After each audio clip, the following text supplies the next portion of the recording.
I find a lot of similarities, finally, I would say, to Pakistan and Hamas. And, I keep saying to people on television, stop using the word Palestine, because you need to deal with Hamas and Hezbollah. And there are many people in India who don't even consider the Hezbollah to be a terrorist group. There are people who are pro-Hamas in India as well. So to that audience, and my last and final question to you is this. First of all, I must say, Ambassador, I admire the patience of the Israeli people.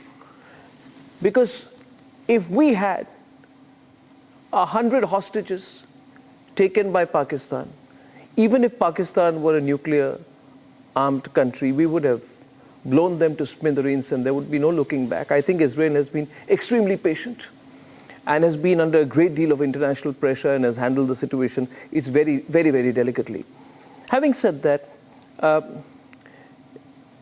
do you view Pakistan? Now let me ask you a straight, direct question in our context, in the context of the battles that your country is fighting, in the context of the fact that Pakistan, despite all its economic bankruptcy and other issues, continues to harbor terrorism. How do you view the situation with Pakistan?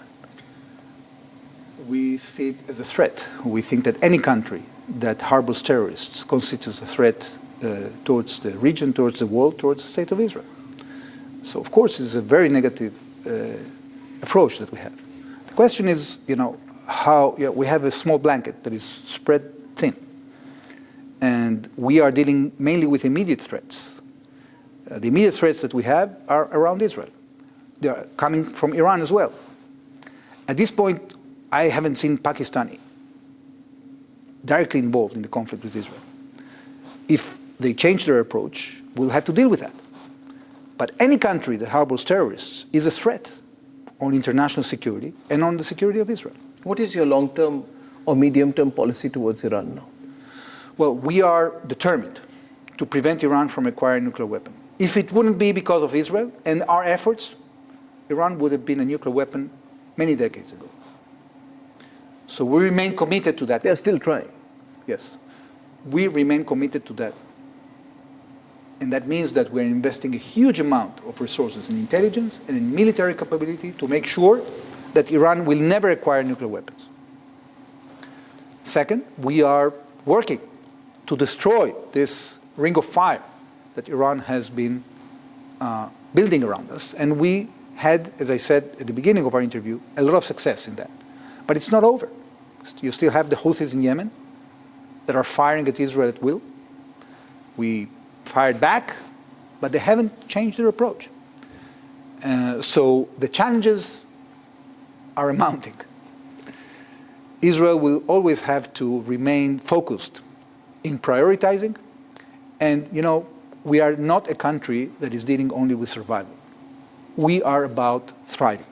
Our economy is doing very well. The economy didn't even shrink during the war. Do you know that? It grew. I'm aware. Yes. So despite the fact that we have these threats, we've been able to flourish. We have a very good economy. We are going to have next month a huge business delegation coming to India. Israelis have rediscovered India. We saw how you've been supportive of Israel during this conflict.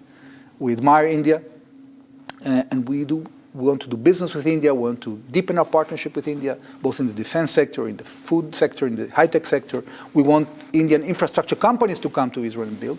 And in order to do that, we have to stabilize the situation.